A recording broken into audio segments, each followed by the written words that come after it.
श्री परमात्मने नमः। गुरुवायुपुराधीशं विष्णुं नारायणं हरिं वासुदेवं जगन्नाथं कृष्णं वन्दे जगद्गुरुं। हरिः ओं श्रीगुरुभ्यो नमः। हरिः ओं। శ్రీమన్నారాయణీయము చతుర్థ స్కంధ పరిచ్ఛేదము 19వ దశకము ప్రాచేతసుల కథ.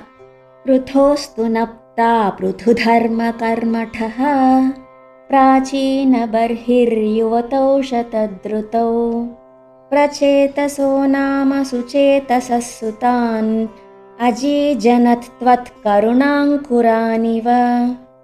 पितुः सिसृक्षा निरतस्य शासनात् भवत्तपस्याभिरता दशापि ते पयोनिधिं पश्चिममेत्य तत्तटे सरोवरं सन्ददृशुर्मनोहरम्.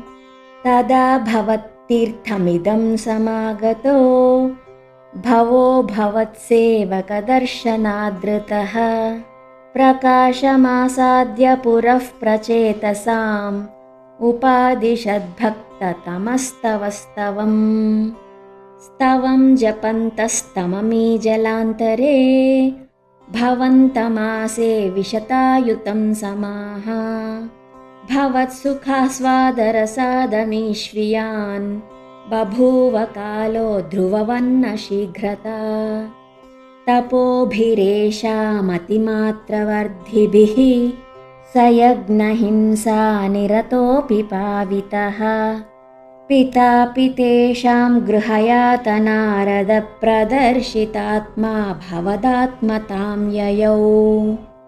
कृपाबलेनैव पुरः प्रचेतसां प्रकाशमागाः पतगेन्द्रवाहनः विराजिचक्रादिवरायुधांशुभिः भुजाभिरष्टाभिरुदञ्चितद्युतिः प्रचेतसां तावदयाचतामपि त्वमेव कारुण्यभराद्वरानदाः. भवद्विचिन्तापि शिवाय देहिनां भवत्वसौ रुद्रनुतिश्च कामदा. अवाप्य कान्तां तनयां महीरुहां तया रमध्वं दशलक्षवत्सरीं सुतोऽस्तु दक्षो ननु तत्क्षणाच्च मां प्रयास्यथेति न्यगदो मुदैवतान्.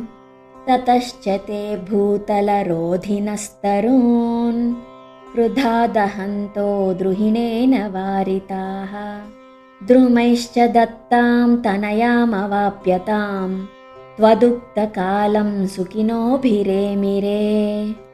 अवाप्य दक्षं च सुतं कृताध्वराः प्रचेतसो नारदलब्धया धिया. अवापुरानन्दपदं तथाविधः त्वमीश वातालयनाथ पाहि माम्.